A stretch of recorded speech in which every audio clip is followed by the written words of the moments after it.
You start looking within. And when you look within into the deeper recesses of your personality, to that extent, your identification with the externals, the superficial layers gets loosened, and you begin to experience a certain stability. And this stability is the base camp from which you take off. So, the basic thing that we're talking about is development of the intellect, the knowledge. And the few verses that we're going to do today emphasize the importance of knowledge of the self. So, with this,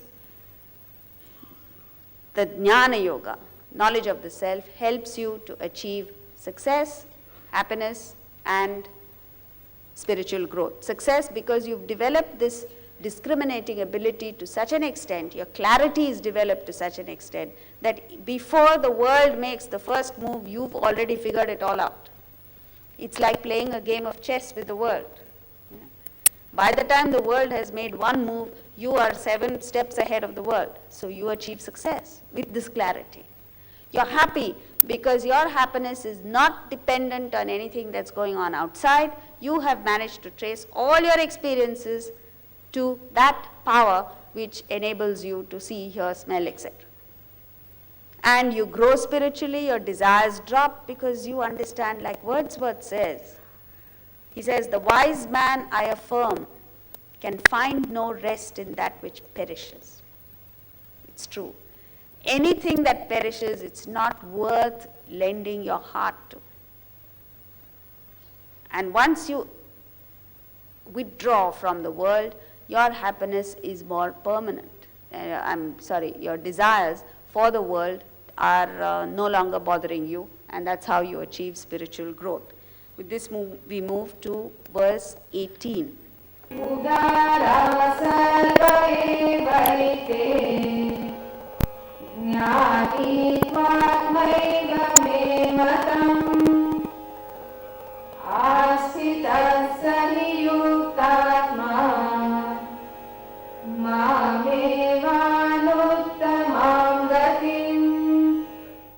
They are all noble. Udara, what a term he uses for the 4 virtuous types who seek me, as he spoke of earlier. As against, these are the Sukrutinaha, as against the Dushkrutina, the evildoers. He says, they are all noble.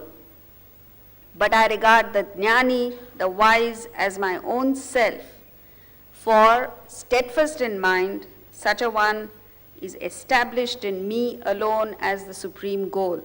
So what he's saying here is, the Dushkrutina, the evildoers, are the Rajasic and Tamasic people. Sukrutina are the Sattvic people. But among the Sattvic people, a Jnani is one who is attempting to, who's focused on reaching the goal, and he puts in all his efforts consistently to reach the goal. You see, in life, you find this is true. There are various kinds of people in the world, but there are a considerable number of people who are extremely talented, very intelligent, very gifted.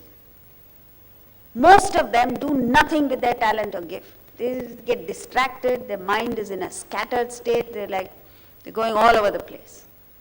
Among these talented and gifted people, rare is the person who uses this talent, uses this ability, focuses his or her concentration on the particular field and excels.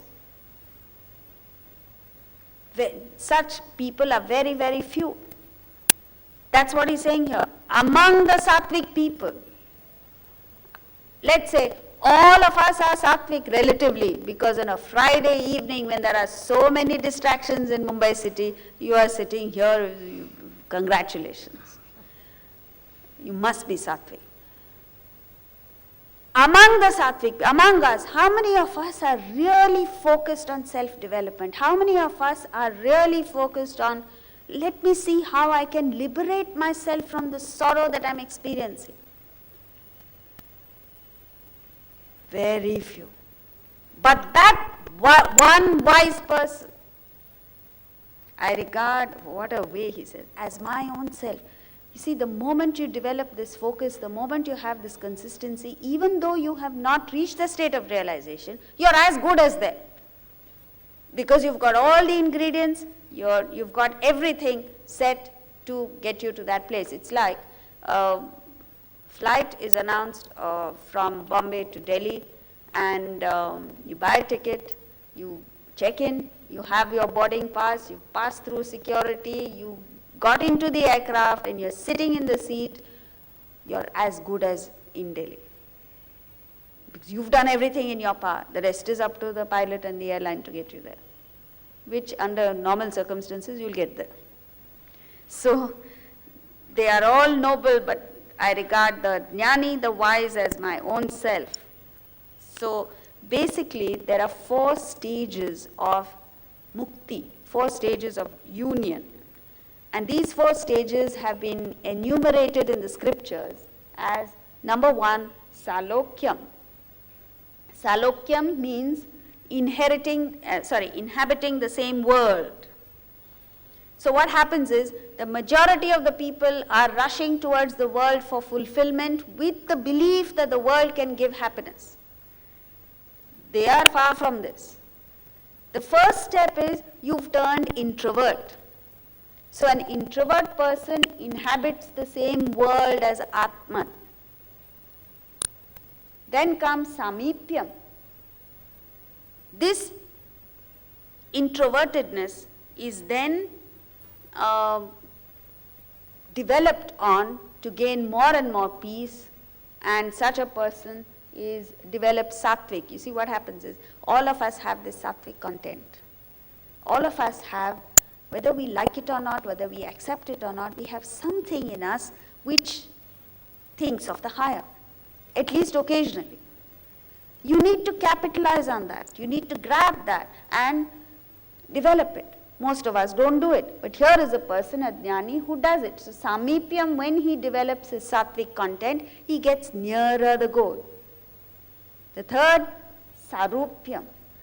Sarupyam means when he pursues his goal, nitya yuktaha eka bhakti, which we saw yesterday. These 2 are magnificent qualities in any person. Any goal that you pursue, whether it is cricket or music or art or watchmaking or anything, if you pursue it with this nitya yukta, your thoughts are constantly invested in achieving that goal.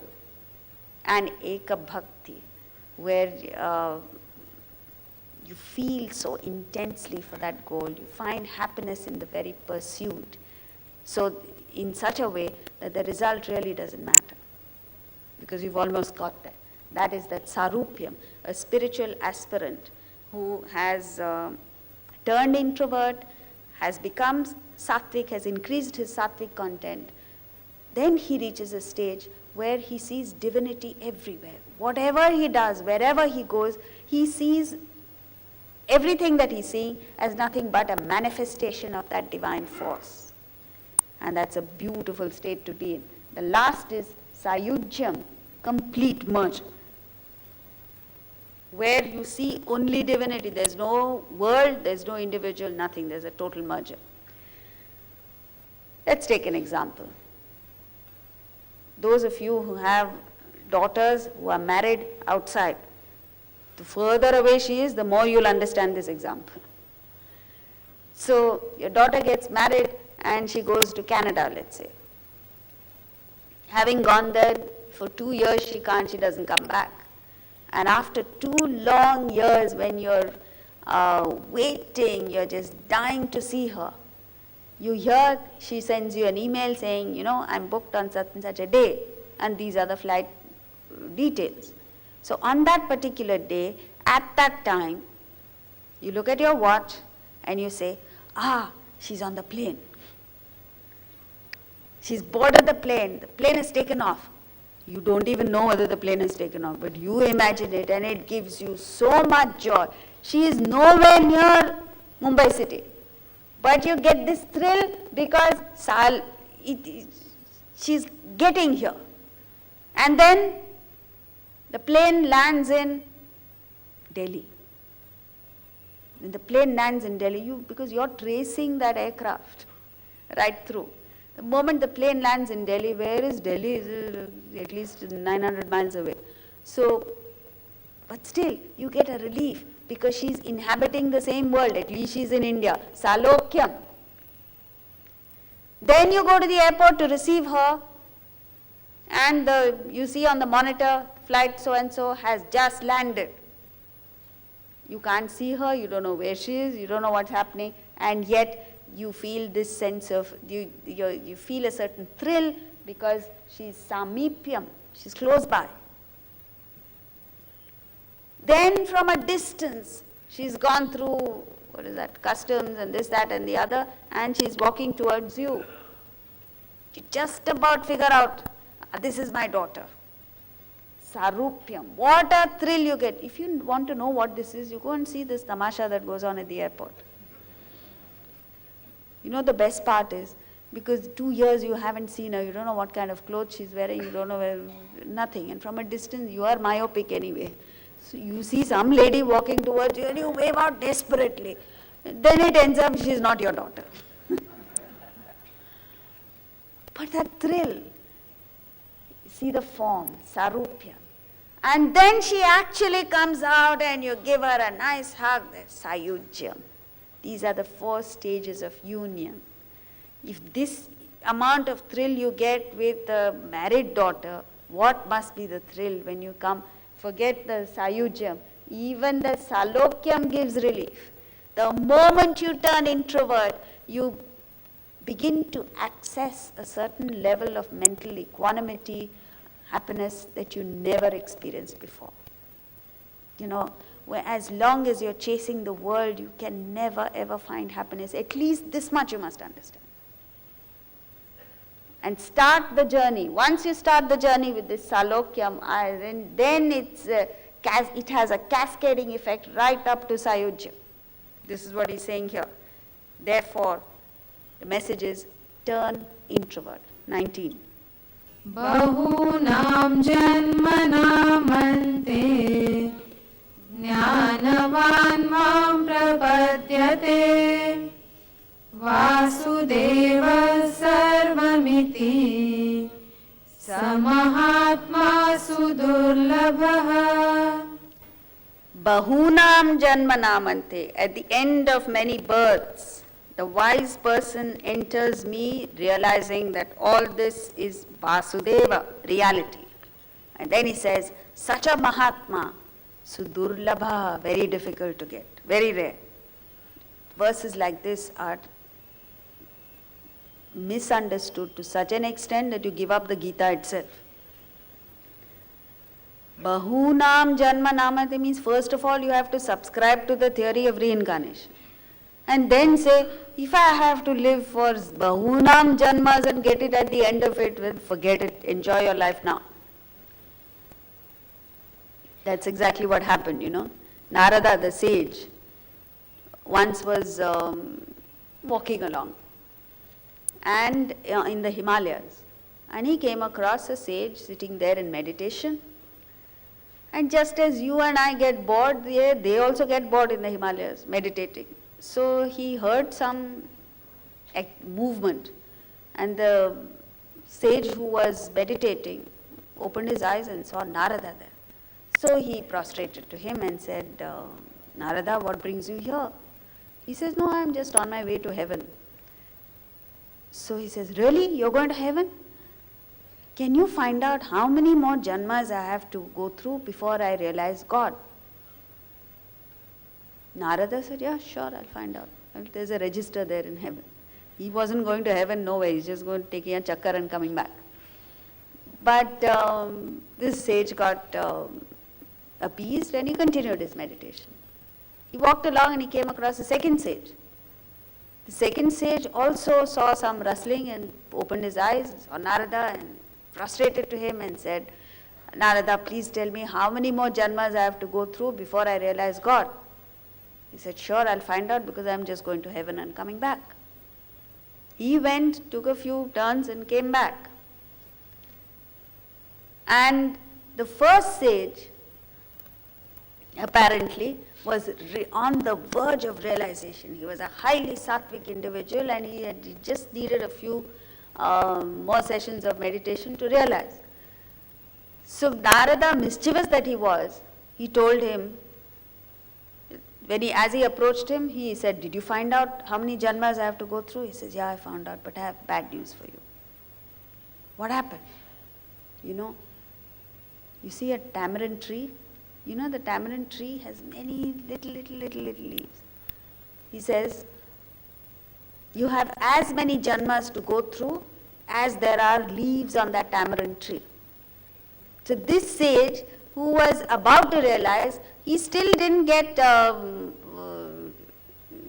discouraged, because he understood. He says, Bahunam Janmanamante means meant from infinite, it has come down to a finite number. So he thanked Narada profusely and went back to his meditation with greater vigor, fervor. Now Narada came to the second sage. This guy had many janmas to go through because he is still very extroverted. But mischievous that he was, Narada told him, "I have good news for you." He says, "What?" "You're going to realize this janma itself." Then quickly that sage got up and started packing. He said, "Where are you off to?" "I'm going to Bombay to enjoy myself before I realize the self." So it's a question of your attitude. If you are sincere, and Krishna says, Bahunam Janma Namante, you'll view it like the first sage. It doesn't matter, at least it's come down to a finite number. It's highly encouraging. Let's go through with it. But if you are insincere, then you say, oh, very difficult. This is what happened. The other day I went to a Rotary talk. As I was coming out, one of the Rotarians came up to me and said, you spoke very well, but it's very difficult. So what is difficult? Everything is difficult if you don't want to do it. Everything is difficult before you try it. Whether it is tennis or golf or cooking, if you don't want to do it and you don't want to try it, it will be difficult for endlessly.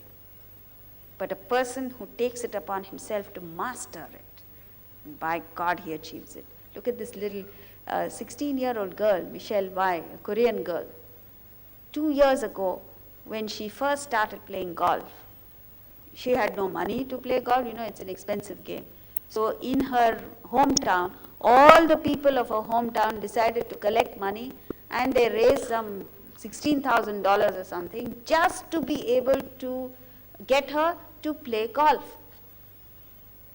Within a matter of 2 years, she has reached a level of proficiency now where her endorsement value, her earnings are $10 million. She can now support her entire village. 2 years. So it's a question of making that attempt. So Bahunam Janma Namante Jnanavan Mam Prapadyate. Vasudeva Sarvamati. Vasu means time. Vasu also means wealth. It means the 8 gods, the universe, the world, in other words, the universe. Vasudeva. Deva is illuminator. So Vasudeva means the controller, the illuminator, the Lord of the universe. And Krishna is referred to as Vasudeva, son of Vasudeva, means the form that emerged out of that reality. Next verse, please, 20. कामैस्तैस्तैरुतज्ञानाः प्रपद्यन्तेऽन्यदेवताः तं नियममास्थाय प्रकृत्या नियता स्वया. Those whose wisdom is destroyed by various desires approach other gods, resorting to various rites according to their own nature. So, with this verse, we begin the 5th topic, which deals with the ignorant obtain finite ends, verses 20 to 23. So, what he is saying here is, one who is deprived of wisdom, knowledge, Only a person who is in ignorance will do something so stupid as to chase the world. This is what he's saying. And all of us belong to that category. Remember that. We are all chasing the world. Why are we chasing the lower things when for the same effort, the same time, the same energy, you can obtain the infinite only because of ignorance? Why does a child chase after toys when it has higher enjoyments available to it? Because it is in ignorance. Let's say you go to a child with a slab of chocolate, nice big slab, and in the other hand, you are carrying a check for 1,00,000 rupees, okay? And offer both, give a child, I don't know how old, a 2-year-old child, 3-year-old child, a choice between the two. What will the child pick? Chocolate. Suppose the same choice was given to you, unfortunately it's not. Nobody ever comes to us with a chocolate in one hand and a check for 1,00,000 rupees in the other. But if it were given to you, what would you choose? Without batting an eyelid, however much you like chocolates, you won't even look at it. You'll take the check. Why? What is the difference? Why do you pick the check? Why does the child pick the chocolate? Because the child is ignorant of the value of the check, right? Similarly, that's what he's saying here, and there's a hint of sadness in what he's saying, because he says, those whose wisdom is destroyed by various desires. How does that wisdom get destroyed? Because of desires. As long as you're obsessed with a desire, you can't even think of anything else. Approach other gods. When he says other gods, he means lower ideals, lower goals, lower objects that you chase after. And then you have to resort to niyama. Niyama means disciplines. You have to abide by various disciplines in order to get what you are chasing. For instance, if you decide to be a doctor, you have to enroll for a medical school and you have to go through the discipline of medical college. If you decide to be a chartered accountant, you have to follow that niyama, discipline. If you want to get an MBA, then you have to go through, what is that? CAT. So on and so forth. And when you go through these various disciplines, you get further away from your main goal. So your wisdom, which is already gone, destroyed by various desires, gets further depleted because fresh desires get into the picture, and therefore you reach a stage where you can't trace back your actions. This happens, see, we are not even talking about the spiritual goal. Even to lead a sensible life in the world, you need focus. Because before you know it, you've taken actions that are irretrievable. You've taken decisions that are irretrievable based on flimsy, silly things that come into your mind. Therefore, what is it that you need? You need knowledge. What you need to understand is, forget realization. Even if you want to lead a sensible life, you need this knowledge. Because where is it that you're going to get the stability from? How is it that you're going to make the right choices in life? All your life, are you going to pick chocolates against a 1 lakh check? All your life, are you going to pick the wrong things in life? And how long are you going to keep making mistakes? So, therefore, sometime this knowledge has to dawn.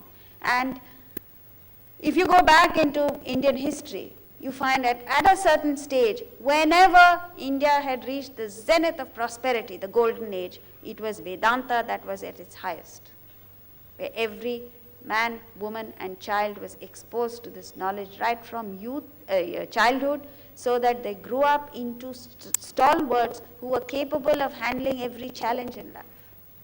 Today, none of us are capable of handling anything. And therefore, when we lost our spiritual stature, we lost our material stature as well. So how do you start? You have to start with knowledge. First step, gain knowledge yourself. And gaining the knowledge yourself is not just coming here for 5 days, 5 evenings. This is a beginning. But you have to follow it up with individual study through books, through CDs, things like that. And only when you do this individual study does the knowledge seep in. You remember the first day we started, the 3 stages of gaining knowledge. Number 1, Shravana, which is listening or reading.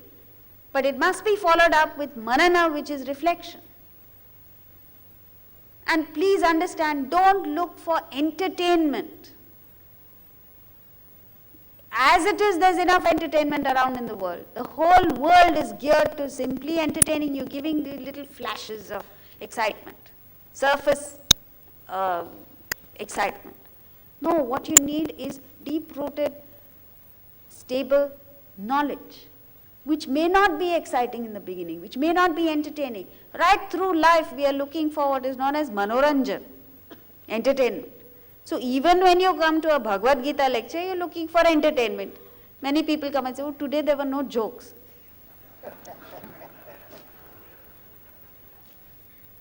As if I'm a stand-up comedian here.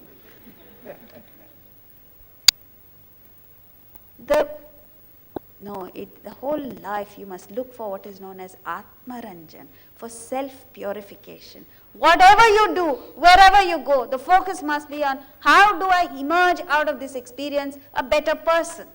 And then it doesn't matter whether the experience is good or bad, joyful or sorrowful.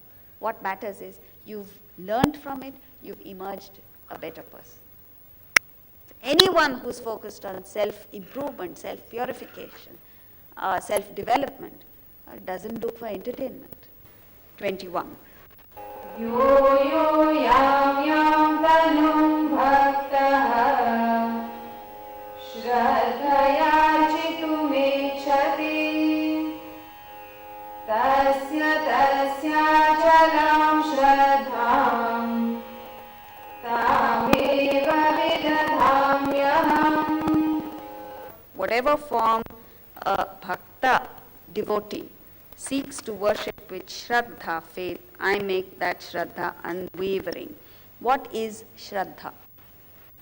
Shraddha is the ability of a person to maintain the thought of that goal consistently in the mind and not let go of it until you achieve it.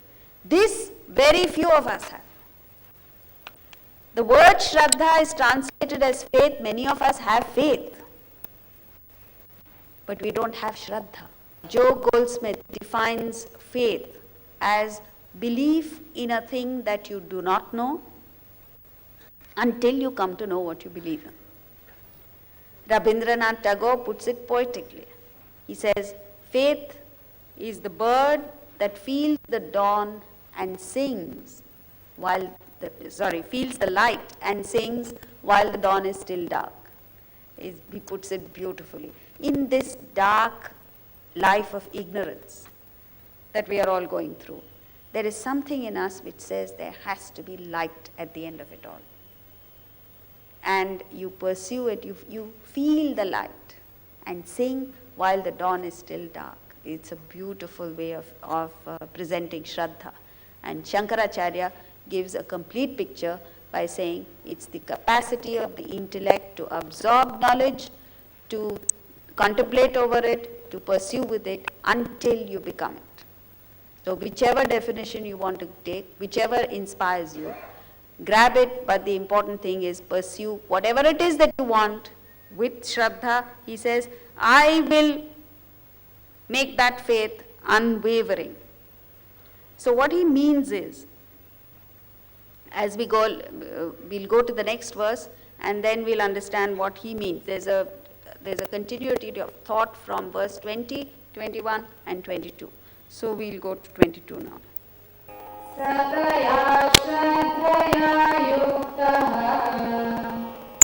Tasya Radhanamihate Labhate cha tatat kaman Mayaiva vihitan hitan. Endued with that Shraddha, faith, he worships that and from it he fulfills his desires as ordained by me alone. See, now here he's talking of the ignorant people